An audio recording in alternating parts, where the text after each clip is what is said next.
अस्सलाम वालेकुम। सब दोस्त कैसे हैं? ठीक ठाक हैं। जैसा कि हम लास्ट वीडियो मैंने आपको बॉयलर एफिशिएंसी को इन्हांस करने के लिए काफ़ी चीज़ें बताई थी। इसी तरह उसमें हमने उस दिन इकोनोमाइज़र के बारे में पढ़ा था और एयर प्रीटर के बारे में पढ़ा था। तो एयर प्रीटर और इकोनोमाइज़र मैं आपको फिज़िकली दिखाना भी चाह रहा हूँ ताकि आपको अच्छी तरह समझ आ जाए। जो भी न्यू कमर्स हैं, जो हमारे नए स्टूडेंट्स हैं, जो बिल्कुल अभी बॉयलर की फील्ड में आए हैं, उनको एयर प्रीटर और इकोनोमाइज़र के बारे में इतनी डिटेल में नहीं पता। तो लिहाजा मैं उस बारे में आपको फिज़िकली वर्कशॉप में हमारे पास बन भी रहे हैं, तो मैं आपको उसके ऊपर डेमो देता हूँ, दिखाता हूँ कि कैसे वो बनते हैं और कैसे वो काम करते हैं। आइए चलते हैं। हम इकोनोमाइज़र के बारे में पहले बात करते हैं। जो हमारा बॉयलर होता है, उसका जो एग्जॉस्ट निकल होता है, फ्लू गैसेस निकल रही होती हैं जो हम चिमनी में भेज रहे होते हैं, उसका टेम्परेचर क्योंकि काफ़ी ज़्यादा होता है और उसकी उसी टेम्परेचर को हमने यूज़ करना होता है। तो उसके लिए ये इकोनोमाइज़र बना पड़ा है।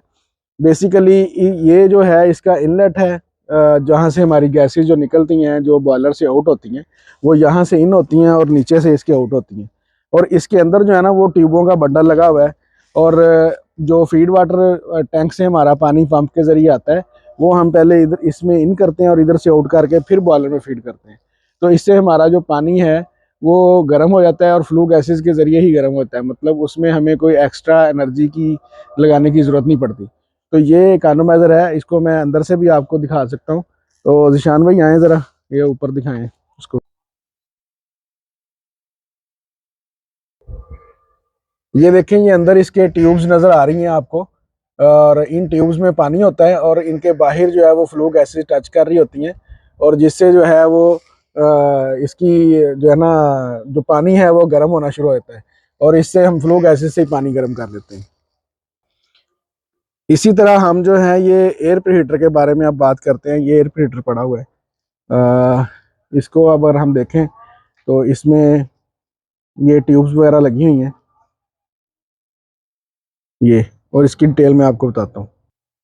ये एयर प्रीहीटर है। इकोनोमाइजर के बाद उन्हीं उसी डक्ट में जो चिमनी की तरफ जा रही होती है, उसमें हम एयर प्रीहीटर लगाते हैं। जो हम फर्नेस को एयर दे रहे होते हैं, वो एटमॉस्फेयर एयर की जो टेम्परेचर है वो 30 या 35, जो भी हमारा एम्बियंट टेम्परेचर होता है वो होता है ना, तो उसको जब हम फर्नेस में एयर देते हैं तो वो इससे गर्म करके देते हैं।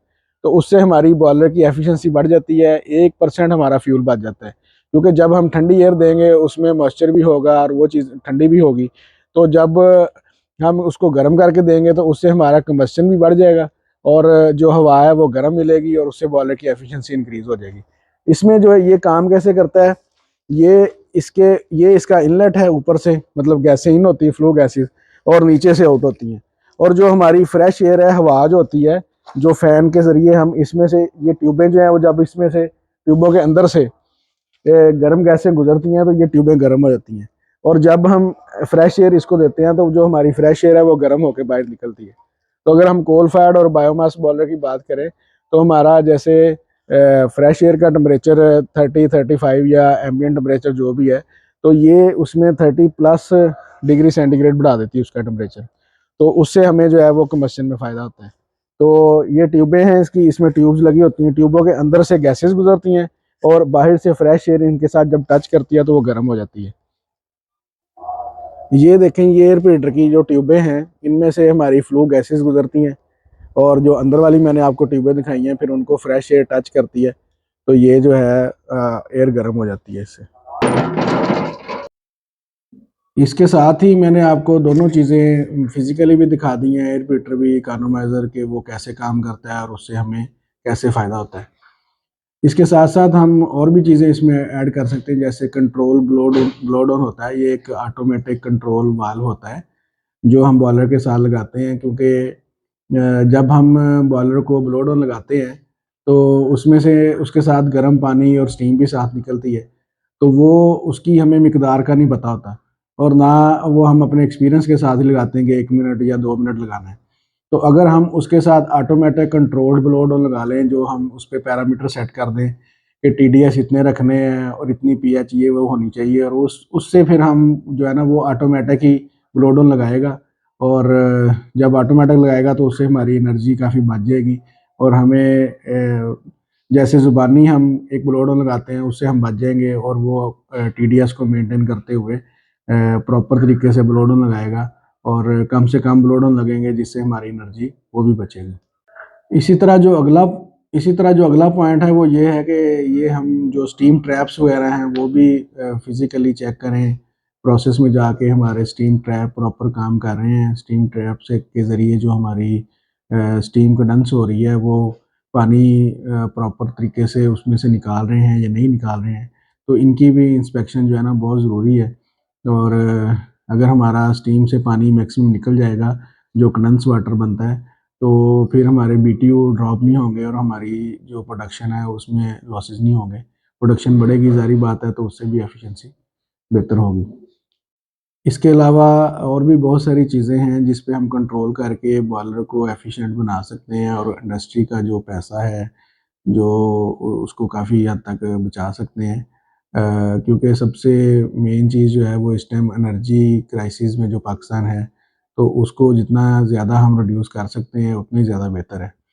तो उसके लिए और भी बहुत सारी चीज़ें हैं, जैसे हम कैरी ओवर पे बात कर लें, जैसे हम एक्सेस एयर जो इधर-उधर से आ रही होती है बॉयलर में, जो डक्टिंग है वहाँ से गैसेज़ जो हैं वो निकल रही होती हैं बाहर, उनको बेहतर कर लें, इंसुलेशन बेहतर कर लें, और फायर साइड को क्लीन कर लें, वाटर साइड की केमिकल ट्रीटमेंट कर लें। और ये बहुत सारी चीज़ें हैं जिस पे हम अगर नज़र रखें और एहतियात करें तो हमारी काफ़ी एनर्जी जो है ना वो बच सकती है। क्योंकि इस टाइम इंडस्ट्री में सबसे महंगा जो केमिकल है वो कोल या बायोमास या एनर्जी है, जो हम जिससे हम BTU लेके और BTU कन्वर्ट करके स्टीम बनाते हैं। तो इन चीज़ों पे हमें फोकस करना चाहिए, और इंडस्ट्री के पैसे जो हैं वो उसको प्रॉफिट में लाना चाहिए बचा के। तो बाकी इंशाल्लाह नेक्स्ट आपसे मुलाकात होगी अगले टॉपिक के ऊपर। आप भी गाइड करें जो टॉपिक जिस पे आपको समझना है, जो चीज़ आपको समझनी है, मैं इंशाल्लाह कोशिश करूँगा पूरी कि आपको प्रॉपर तरीके से समझा सकूँ, और फिज़िकली उसका आपको वो चीज़ें दिखा भी सकूँ। तो क्योंकि मेरे पास काफ़ी रेंज होती है बॉलर्स की भी, चीज़ों की, और इंशाल्लाह मैं आपको प्रॉपर तरीके से गाइड करूँगा। अल्लाह हाफ़िज़।